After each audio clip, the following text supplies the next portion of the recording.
केजरीवाल जी चाहे वो जेल चले गए, लेकिन उन्होंने वादा पूरा किया। अच्छा, कौन सा वादा? दिल्ली को झीलों की नगरी बना दिया। दिल्ली देश की राजधानी है और इसका हाल वो है कि बरसात का पानी जाता नहीं और पीने का आता नहीं। मुख्यमंत्री कहीं मैं झीलों की नगरी बना दूंगा और ना बने, ऐसा हो नहीं सकता। पूरे दिल्ली में हम 380 झीलें बना रहे हैं, लेक्स।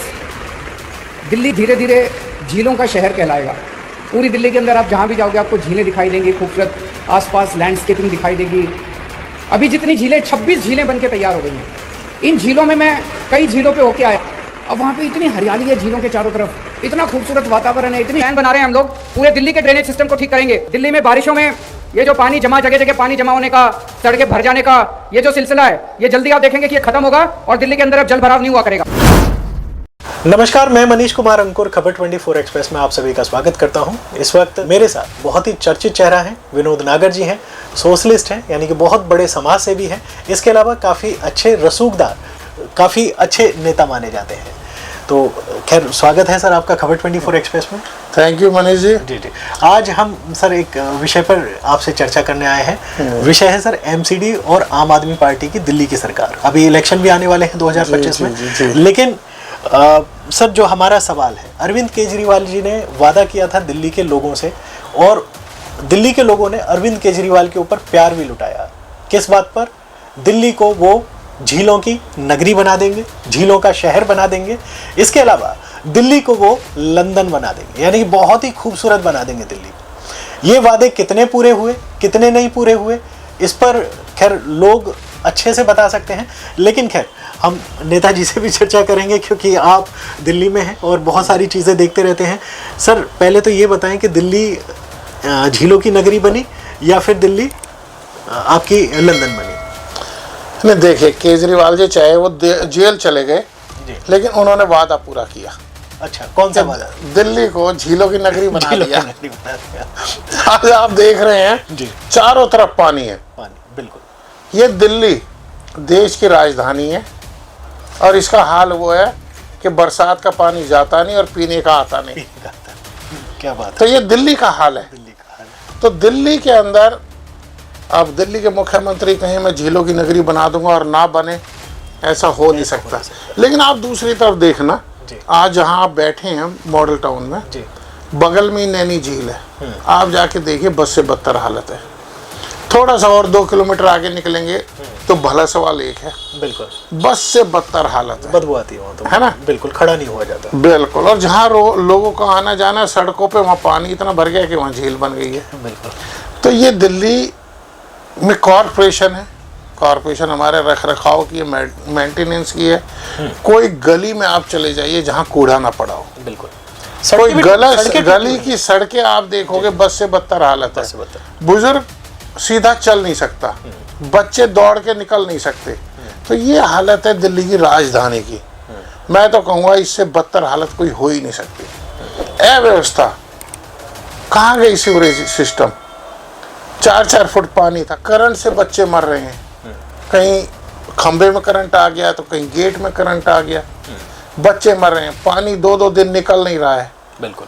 पीने का पानी आ नहीं रहा है। तो ये हालत तो बदतर है ही ना। जबकि ये कहते हैं फ्री बिजली, फ्री पानी, कहाँ है? अभी आप देखो ना, बिजली के दामों में एकदम आग लग गई है, डबल आ रहे हैं। बिल डबल हो गया एकदम। कहाँ गया फ्री बिजली, फ्री पानी? तो पानी तो दे दिया पर सड़कों के रास्ते दिया। सड़कों के रास्ते दिया, मतलब वो घरों में जो यूज होना था वो यूज नहीं कर पाए। वो यूज नहीं कर पाए। खाली बच्चे छप छप कर पाएंगे, छप छप कर पाएंगे। और बदतर हालत है, संज्ञान लेना चाहिए। एक समय था जब स्वर्गीय श्री रामविलास पासवान जी केंद्र में मंत्री होते थे, उनके पास था फर्टिलाइजर, केमिकल और कंज्यूमर में हम लोगों ने पानी, पूरी दिल्ली का पानी टेस्ट कराया था उन्हीं के माध्यम से। पूरी दिल्ली का पानी फेल आया, जगह जगह बदबूदार पानी था, कलर पानी था। इस पे आवाज़ भी उठाई, संसद में भी आवाज़ उठाई। स्वर्गीय रामविलास पासवान में जिन्हें इस पे बड़ा संज्ञान लिया। हम लोग भी कॉलोनी दौड़े, सैंपल उठवाए, कहा, लेकिन सरकार नहीं जागी। तो ये दिल्ली की सरकार को, केजरीवाल जी को सोचना चाहिए। ठीक है, जेल से बैठ के सरकार चला रहे हैं, वो उनके अपना अधिकार है, अधिकार क्षेत्र है, लेकिन जनता के भी अधिकार की सोचें, बिल्कुल जनता के भी हित की सोचें। खाली ये कह देने से कि भाई केजरीवाल जी जेल में तो किसी और को दायित्व दे दो। एजेंसी आपके अंडर में, कॉरपोरेशन में आपकी पूरा बहुमत है। बिल्कुल, एमसीडी के अंदर बहुमत है, तो एमसीडी वालों को कहो ना, काहे को तुम जग जगह रेहड़ी पटरी वालों से वसूली करते हो, थोड़ा सा इस पे भी ध्यान दे लो, बिल्कुल व्यवस्था पे भी ध्यान दे लो। तो इस पे भी बहुत जरूरी है, इनको संज्ञान लेना चाहिए। जी, आतिशी अभी पिछली बार नहीं, लगभग मेरे हिसाब से 2 महीने यानी जून के आसपास, मई जून में धरने पे बैठ गई और काफ़ी दिन धरने पे रही। उनकी तबीयत भी ख़राब हुई। धरना सिर्फ इसलिए कि दिल्ली में पानी नहीं मिल रहा दिल्ली के लोगों को। तो ये भी एक दूसरे के ऊपर आरोप प्रत्यारोप का दौर था कि केंद्र सरकार पानी रिलीज़ नहीं करती, वो उधर कहती है कि दिल्ली सरकार पानी नहीं देती, एमसीडी पानी नहीं देती। खैर, जो भी चीज़ रही हो, आतिशी जी धरने पे बैठी पानी ना आने की वजह से। अब दिल्ली में पानी सड़कों के ऊपर है, दिल्ली में गंदगी है, दिल्ली में अव्यवस्था है, तो क्या आतिशी जी इस पर सवाल उठाना चाहिए, नहीं उठाना चाहिए?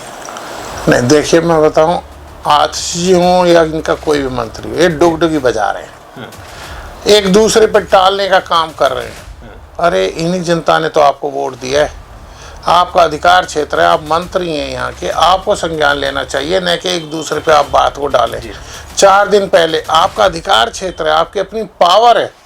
हरियाणा से पानी आता है यमुना में, बीचों बीच होकर के यमुना निकल रही है, हरियाणा से पानी आता है, उसका पानी को आप देते हो, लोगों को वितरण प्रणाली से देते हो, आपको उसका संज्ञान लेना चाहिए। आप खाली ये कह देने से कि गवर्नर एलजी नहीं करने दे रही या केंद्रीय सरकार नहीं करने दे रही, तो इससे तो आपका पल्ला झड़ता नहीं। पल्ला नहीं झड़ता। तो पल्ला झाड़ने की बजाय आप अपनी जिम्मेदारी को निभाएं।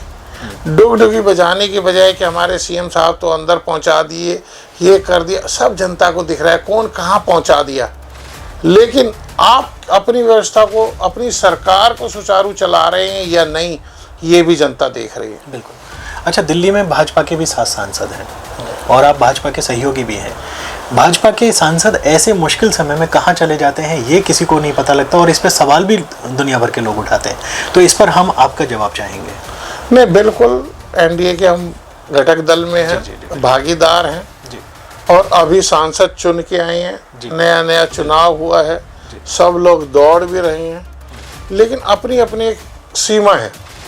सांसद एमसीडी को नहीं चला सकता, नहीं चला सकता, चलाएगा तो निगम पार्षद बोल तो सकते हैं, बोलते हैं, कहते भी हैं, सुनते नहीं है, कर भी रहे हैं। अच्छा। जिसका जहाँ तक भी दम पड़ रहा है वो कर भी रहा है। तो काफ़ी सांसद ऐसे भी हैं जो निगम से उठ के आए हैं, बिल्कुल, जिनको सारी प्रक्रिया का पता है, जानकारी का पता है, तो वो लोग लगे भी हैं अपने अपने स्तर पे। लेकिन फिर भी मैं तो यही कहूँगा, सरकार सरकार है, निगम पार्षद हैं, एमएलए हैं, और सांसद है, सबका अपना अपना अधिकार क्षेत्र है। सांसद का बहुत बड़ा अधिकार क्षेत्र है। मैं तो सभी सांसदों से आग्रह करूँगा कि आएँ, और जो आज जल भराव हो रहा है, जो बिजली के बिल बढ़ के आ रहे हैं, जो यहाँ पे दिल्ली के अंदर तमाम झीलों का बद से बदतर हालत है। एक आज सांसद हैं जो अभी तीसरी बार जीत के आए हैं, जिन्होंने एक झील गोद भी ले रखी है। मैं उनसे भी कहूँगा कि जाएं, अपनी बीमार झील का भी हाल देखें।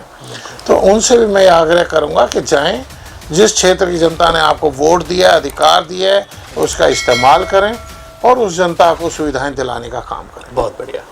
इसके अलावा आपके आसपास में एक बुराड़ी का क्षेत्र पड़ता है, और बुराड़ी को दिल्ली में बड़ा पिछड़ा हुआ एरिया माना जाता है। बुराड़ी विधानसभा आती है, जिसमें संत नगर का भी एरिया आता है। काफ़ी अच्छा विधानसभा है, काफ़ी बड़ा विधानसभा भी है, लेकिन वहाँ पर भी पानी की जो समस्या है वो लगातार बनी रहती है। बुराड़ी के अंदर आप टैंकर से पानी पहुँचाते हैं, जबकि आपका ये कार्य क्षेत्र नहीं है कि टैंकरों से पानी पहुँचाएं, आप लोगों की मदद करें। तो ऐसे में क्या एमसीडी या दिल्ली सरकार या फिर सांसदों का ये दायित्व नहीं है? देखिए, बुराड़ी जो है जी, बुराड़ी पूरी दिल्ली का बड़ा अलग सा क्षेत्र है। वो अनऑथराइज कॉलोनियों का क्षेत्र है जी, बिल्कुल। वहाँ पे समस्याओं की भरमार है। मेरा भी राजनीतिक क्षेत्र रहा है, आज भी है। बहुत लोग वहाँ प्यार करते हैं जी। आज भी उनकी समस्याओं के लिए लड़ता हूँ, अड़ता हूँ, खड़ा रहता हूँ। तमाम समस्याओं के लिए हम लड़ें। जो आपने कहा ना टैंकर चलाए, मैं आपको याद दिलाना चाहता हूँ, उस समय जी। दिल्ली सरकार के द्वारा अनऑथराइज कॉलोनियों में पानी वितरण टैंकरों के द्वारा हो रहा था। बिल्कुल 15-15 दिन में टैंकर जाता था, किसी को सुख है दुख है तो पानी ढूंढने से नहीं मिलता था। बिल्कुल नहीं मिलता था, बिल्कुल। जब हम लोगों के बीच में गए समस्या देखी तो हमने भी अपनी जेब से 10-12 टैंकर बनाए, 12 टैंकर बना के चलाए, ट्रैक्टर लगाए, बोरिंग कर की, जिसको जहाँ से कॉल आ गई भैया मेरे यहाँ पे इमरजेंसी है, मुझे चाहिए, सुख है दुख है कुछ भी है ले जा भाई, भेजने का काम किया। फिर उस लड़ाई को लड़ा, जनता को साथ लिया, पूरे क्षेत्र की जनता हमारे साथ थी। हमने जीटी रोड को जाम किया। दिल्ली की मुख्यमंत्री थी शीला दीक्षित, वो आई, उन्होंने कहा मैंने 24 करोड़ रुपया पहले दिया हुआ है और मैं फंड देती हूँ और यहाँ पर पाइपलाइन बिछाई जाएगी। हमने ये कहा कि हमारे संविधान के अनुसार जहाँ पर 30% जनसंख्या रहती हो वहाँ पर मूलभूत सुविधा देना सरकार का दायित्व है। जी जी, तो अपना दायित्व निभाइए, बिल्कुल। इन्हें मूलभूत सुविधा दीजिए। रोड नहीं है, गली नहीं है, नाले नहीं है, पानी वही है अभी जो मैंने बताया, बिल्कुल पीने का आता नहीं और बरसात का जाता नहीं, वही हालत वहाँ थी। जी जी जी जी। तो हम लोगों ने बड़ी गलियां बनवाई, सड़कें बनवाई, नाली बनवाई, टैंकर जेब से चलाए, लड़ाई को लड़ा और जिस लड़ाई को लड़ने के बाद आज वहाँ पर पानी की पाइपलाइन से पानी का वितरण हो रहा है। बहुत बढ़िया। फिर हम लोगों ने प्याऊ लगाए, अपनी ट्रालियां बनाई, ट्राली के अंदर सफाई कर्मचारी रखे और गली गली से कूड़ा इकट्ठा कराने का, सफाई कराने का काम किया। तो ये लोगों में जाएंगे, जहाँ दुख दर्द दिखता है तो काम करना चाहिए। और जब लोग आपको प्यार देते हैं तो बड़ा मन करता है नहीं यार और ज़्यादा बढ़ के किया जाए। क्यों? तो ऐसे ही जब नेता को क्षेत्र की जनता वोट दे के जिता दे और अपना नेता मान ले तो उसे बढ़ के काम करना चाहिए। बिल्कुल बिल्कुल। बहुत बढ़िया आपने जवाब दिया, बहुत अच्छी बात आपने कही है। और जाहिर सी बात है हर नेता अगर ऐसा हो जाए तो जो दिल्ली के अंदर अव्यवस्था है वो अव्यवस्था व्यवस्था में बदल जाएगी। बहुत बहुत बढ़िया आपने बात कही और धन्यवाद, आपने हमें समय दिया क्योंकि आपका बहुत कीमती समय है। नहीं मनीष जी, धन्यवाद आपका। आप हमारी बात को जन जन तक पहुंचाते हैं, समस्याएं उठाते हैं। मैं हमारा आपको सौभाग्य धन्यवाद करता हूँ, आपके चैनल का भी धन्यवाद करता हूँ। धन्यवाद सर। तो इसी के साथ मैं मनीष कुमार अंकुर, खबर 24 एक्सप्रेस के लिए धन्यवाद।